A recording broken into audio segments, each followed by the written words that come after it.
আল্লাহর সঙ্গে। আল্লাহ আবার কি বলছে আয়াতে বলছি না, কুল ইন কুনতুম তুহিব্বুনাল্লাহ, আমাকে যদি পেতে চাও আমার হাবিবকে ইক্তেদা করো, আমার হাবিবকে যদি মহব্বত করো, তাহলে আল্লাহর নবী তো মদিনাতুল মুনাওয়ারার ভিতরে শুয়ে আছে বাবা, মদিনাতুল মুনাওয়ারার ভিতরে শুয়ে শুয়ে উম্মতি ইয়া উম্মতি বলে কান্দে। কিন্তু আল্লাহর নবীর এক একটা ঘর এক একটা জায়গার ভিতরে আল্লাহ দান করে দিয়েছে, বলুন সুবহানাল্লাহ।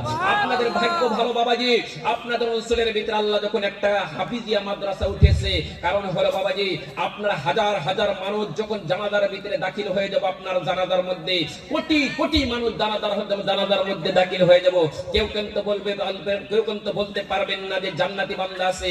কিন্তু বাবাজি আপনাদের জন্য একটা সুখবর, আপনাদের নামদার ভিতরের জন্য একটা সুখবর, যখন আপনার জানাজার মধ্যে মাদ্রাসার তালবে ইলম 10টা তালবে ইলম আপনার জানাজার মধ্যে দাঁড়ায় যাব, কারণ আল্লাহর নবী নিজেই বলে দিয়েছে মাদ্রাসার তালবে ইলমদেরকে কিয়ামতের দিন তালবে ইলমদেরকে আল্লাহ বিনে হিসাবে জান্নাত বাসী করবে, বলুন সুবহানাল্লাহ।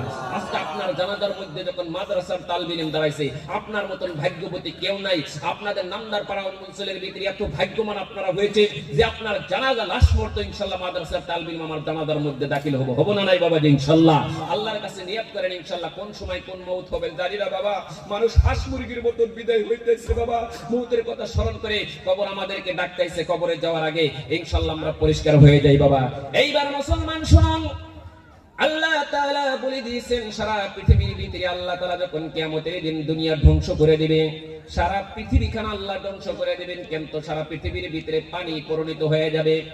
কিন্তু আল্লাহ তাআলা দুইটি বস্তু টোনের মতন ঝিল্লিক ঝিল্লিক করে বাঁচায় উঠবেন।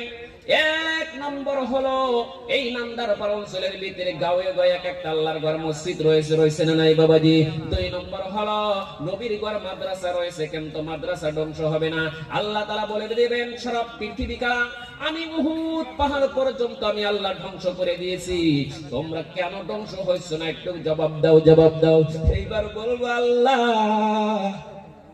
আমি এই জন্য ধ্বংস হয়েছি না, নামদার পাড়ার ভিতরে একদিন ধর্মীয় জলসা হয়েছিল, আহারে জীবনে কোনোদিন মাদ্রাসার ভিতরে আসে নাই, ওই নামদার পাড়া জলসার ভিতরে বসে বসে সারাটা রাত চোখের পানি জোর জোর করে ছেড়ে দিয়েছিল। দেখা যায় ওই রসলের মধ্যে কি আল্লাহ তুমি জাহান্নামে দিয়েছো, যতক্ষণ পর্যন্ত আল্লাহ ওই সলিমুদ্দিনকে তুমি কবুল না করবা, জান্নাতের সার্টিফিকেট না দিবা, আমি নবীর ঘর মাদ্রাসা ধ্বংস হবে না। আল্লাহ তাআলা আপনার দোয়া আমার দোয়া আল্লাহ কবুল করতেও পারে না করতেও পারে। যখন ওই আল্লাহর নবীর ঘর মাদ্রাসা আপনার প্রতি দাবি জানাইবে, আল্লাহ রাব্বুল আলামিন আপনাকে জান্নাতের সার্টিফিকেট তুলে দেব, বলেন সুবহানাল্লাহ। এইবার বাবারে হযরত মালাকুল মউত যখন আপনার গ্রামের মধ্যে আপনাকে জান নেওয়ার জন্য আসবো, সর্বপ্রথম আল্লাহর ঘর নবীর ঘরের সাথে সম্পর্ক হয়ে যায়, তাদের